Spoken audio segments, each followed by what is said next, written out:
Hey there, welcome to LSAT Demon Daily. I'm Nathan Fox, one of the founders of lsatdemon.com and the weekly podcast Thinking LSAT. With me today is Josh Mansfield, a teacher with the Demon. We have an email here from Kay, who is asking about bad GPA chances. Hi, LSAT Demon. Love your podcast. I'm looking to apply to law school, but my biggest concern is that I have a 2.83 undergraduate GPA, BS in economics. This is in large part because of a big health issue that came up, including a hospitalization during my senior year, when my grades completely tanked. Not that I was a straight A student before the drop, but I definitely wouldn't have graduated with a sub 3.0 GPA if I was in good health that year. Can I just interrupt? Please. Let go of all that. You don't need to ever tell anybody any of that stuff. For law school admissions, 3.0 is already bad. 3.2 also bad. Whatever you were going to have before your one bad semester, you already had bad grades. So just don't even worry about it. You're going to apply as a splitter. Yep. You need high LSAT to counteract your low GPA. Nobody gives a shit why you have a low GPA. You just have a low GPA, and many people do. Yep. So stop wasting time even worrying about it or thinking about it. I wouldn't probably write an addendum if I were you, because you don't have anything positive to really point to. It's just like excuses, and you get yourself in such a bad spot, because like making excuses for a bad last year, and then they look at the transcript and they're like, well, what about all these B's and C's in your freshman, sophomore, junior year? Right. So I would just don't even mention any of that. Do you want me to read the next sentence for you, Nate? Yes, please. I would, of course, write an addendum explaining this, but not sure how much weight that would have. Nah, I wouldn't bother. Don't do it. If you were a 4.0 and had one bad semester, then we can talk. But yeah, don't shine a light on the worst part of your application. Right. Yeah.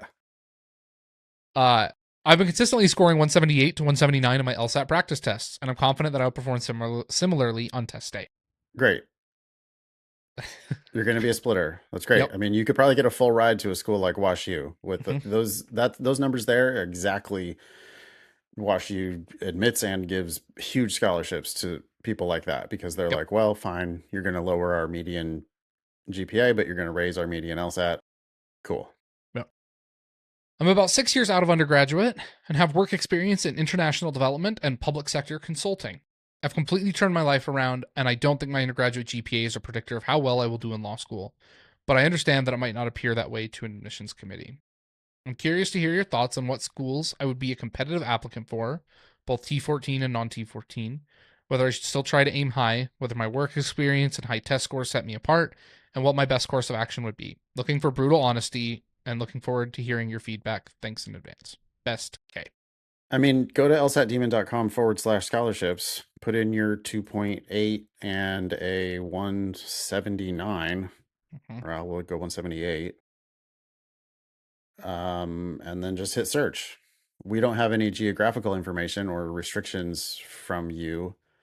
Scrolling down the list, I'm not seeing a lot of like money coming from the top 14, obviously, because you have bad grades. Right. They have tons of high GPA, high LSAT applicants. Why would they fish for a splitter? But like I said, WashU, the estimator says WashU gives you a more than 50% scholarship, which, you better get more than 50% scholarship at WashU. Right. Because they give 79% of their class last year got more than 50%. So, you're getting a bad deal at WashU if you don't get more than a 50% scholarship. But that's the first school that seems interesting to me. But if you scroll down, not too much farther than that, well, actually, yeah, the first green that pops up is Iowa, full tuition, ranked 36th in the country. Baylor and Southern Methodist, 43, both say stipend. IU Moorer says stipend at 46. Connecticut and Kansas say stipend at 50. I don't know where you are or what you're interested in, but by the time you get down to 50th in the country, you're going to have schools falling all over themselves to admit somebody with a 178. The other thing, to Kay's point, they have really excellent work experience. And while it's probably maybe not likely that you'll get a full tuition, the combination of the right work experience and LSAT, if you apply early, can really, like, a school can take a swing on you. You can have a T14 school say, you know what? They very clearly are not, like, the GPA is not representative of who they are. We're early in the cycle. We can make up the GPA hit. It's just the one, like, we will factor that into our spreadsheet. The 178 really helps us on the other side. We're going to offer some money. Yeah. And so you, Kay, do not self-select out of schools. Make the list of, like, a broad list of everywhere from the T14 down to the T50 and T60, and apply broadly and compare offers and see what you get, because I really think you're going to have some schools that swing for you. Yeah, you won't know what you're going to get until you actually get them in hand. So you've got to apply broadly. I would apply to 15 schools or more, just cast a real wide net and wait and see. Anything else between now and then is just stats turbation. I can't tell you. We can't really predict. And the estimator is built to help you just, look at what maybe you would have gotten last cycle, but we won't know until it actually comes in. I will say, just, I think this has kind of been implicit, but our advice is always to apply broadly.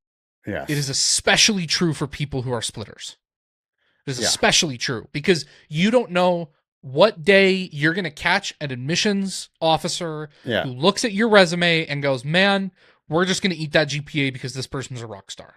And they've got the test scores that show it. And yeah, totally. They look at you and they say, look, this is a splitter. It's going to lower our reputation as far as GPA is concerned, but it's going to raise our reputation as far as LSAT is concerned. I have no questions about employability because you've got 6 years of great work experience. I have no questions about horsepower because you have a 178. I wouldn't expect, if I was K, don't expect to go to law school and crush it. And the reason why I say that is because you have demonstrated that you're not that great or not that interested in school. And that's okay. I don't, everybody thinks they're going to turn over a new leaf, but this will be a much tougher academic competition than you experienced in undergrad. So I would make sure that you go to the right school at the right price and you aren't doing crazy things like planning on transferring out after you ace your first year, or taking out $150,000, $200,000 in loans because you're going to be high enough in the class for big law.